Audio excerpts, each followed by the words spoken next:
የናያግራ ፏፏቴ አስደናቂ ታሪክና ሚስጥሮች። ሰላም ጤና ይስጥልን። ዛሬ በዓለማችን ላይ ካሉ እጅግ አስደናቂ የተፈጥሮ ድንቆች አንዱ ወደ ሆነውና በየዓመቱ በሚሊዮን የሚቆጠሩ ሰዎች ወደ የሚያስገባው ናያግራ ፏፏቴ ይዣችሁ እጓዛለሁ። ናያግራ ፏፏቴ በአሜሪካና በካናዳ ድንበር ላይ የሚገኝ ሲሆን ዝም ብሎ የሚፈስ ውሃ ሳይሆን የራሱ የሆነ ጥልቅ ታሪክ፣ አስገራሚ ተፈጥሮ ኃይልና አስፈሪ ገጠመኞች ያሉት ቦታ ነው። ይህ ፏፏቴ እንዴት ተፈጠረ? በውስጡስ ምን ሚስጥሮች ደብቆ ይዟል? አብራችሁን ቆዩ። የፏፏቴው አፈጣጠር። የናያግራ ፏፏቴ ታሪክ የሚጀምረው ከዛሬ 12000 ዓመታት በፊት ነው። በበረዶ ዘመን ማብቂያ ላይ ግዙፍ የበረዶ ግግር መቅለጥ ሲጀምር የተፈጠረው ከፍተኛ የውሃ ፍሰት አምስቱን ታላላቅ የሰሜን አሜሪካ ሐይቆች ፈጠረ። ይህ ውሃ ወደ አትላንቲክ ውቅያኖስ ለመድረስ ሲጓዝ በፈጠረው መንገድ ነው የናያግራ ፏፏቴ የተከሰተው።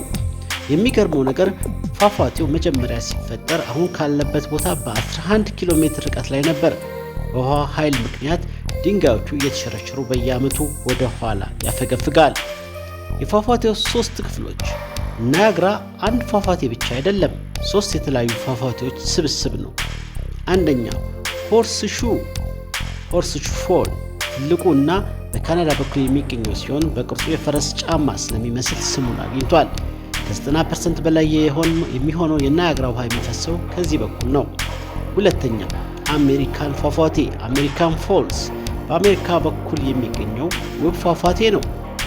ብራይዳል ቬል ሶስተኛ ብራይዳል ቬል ፎል ትንሿ ፏፏቴ ስትሆን ስሟ የሙሽራ መሸፈኛ ቬል ይመስላል ከሚል የመጣ ነው።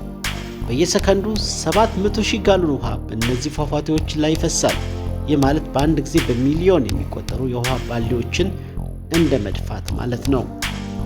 የናያግራ ፏፏቴ ታሪክ ያለ ደፋር ሰዎች አይጠናቀቅም።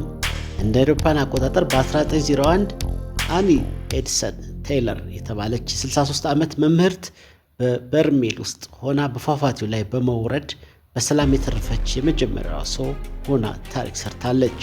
ከሷ በኋላ ብዙዎች ይህንን ሙከራ ቢያደርጉም አንዳንዶቹ ሕይወታቸውን አጥተዋል። ፏፏቴው ውብ ቢሆንም እጅግ አደገኛና ኃይለኛ ነው። ዛሬ ላይ እንዲህ አይነት ድርጊቶችን መፈጸም በሕግ የተከለከለና ከፍተኛ ቅጣት የሚያስቀጣ ነው።